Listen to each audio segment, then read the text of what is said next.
આજે અમે કલેક્ટરશ્રીને આવેદનપત્ર આપવા આવ્યા હતા અને જે જંગલ ખાતાની અંદર જે ચોકીદારીનું કામ કરે છે, જે વનની રક્ષા કરવાનું કામ કરે છે, જે ત્યાં પાળા બાંધવાનું કામ કરે છે, જે આ પર્યાવરણ કપાયના વૃક્ષો કપાયના એની ચોકીદારી કરવામાં આવે, નવા વૃક્ષો ઉગાડવામાં આવે, ત્યાં પાણી એમને વૃક્ષોને પાણી આપે, એવું તમામ કામ કરે અને 24 કલાક કામ કરે તો છતાં પણ એમને માત્ર 15 દિવસનો પગાર આપવામાં આવે છે.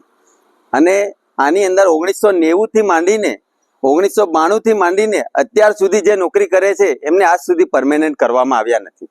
અને એમનો જે પગાર ધોરણ હોય એ 15,000 16,000 હોવો જોઈએ, એ પણ આપવામાં આવતો નથી. કોઈ જગ્યાએ 2,000 આપે, કોઈ જગ્યાએ 2,500 આપે, કોઈ જગ્યાએ 6,000 રૂપિયા આપે છે. એટલે 15 દિવસનો પગાર આપીને આમનું શોષણ કરવામાં આવે છે, 24 કલાક કામ લેવામાં આવે છે.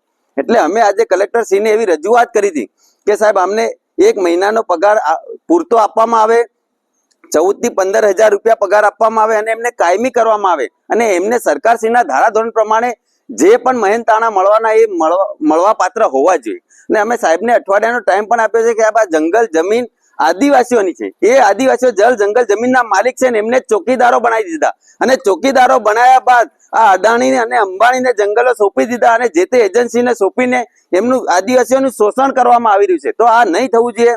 2014 નો પરિપત્ર છે સરકારનો કે 240 દિવસથી વધારે જેમને કામ કર્યું હોય એમને કાયમી કરવામાં આવે. આજ દિવસ સુધી આ સરકારે કોઈને કાયમી કર્યા નથી અને એજન્સીને આપી દીધું છે, કોન્ટ્રાક્ટ પદ્ધતિ કરી નાખી છે. અને આ દરેક ખેડૂતો છે, દરેક ત્યાં પર્યાવરણની અંદર કામ કરે છે, ત્યાં ચોકીદારી કરે છે, ત્યાં પર્યાવરણને સાચવવાની કોશિશ કરે છે અને મજૂરી કરે છે, તો એમને આજ સુધી કંઈ મળ્યું નથી. 2,500 2,000 5,000 પગાર જ આપવામાં આવે છે. એટલે એમને કાયમી કરવામાં આવે અને એમને જે ધારાધોરણ પ્રમાણે સરકારના જે નિયમ પ્રમાણે જે એમને ભત્તા કે જે તે મળવાનું એ પણ એમને આપવામાં આવે વિનંતી કરવામાં આવે છે.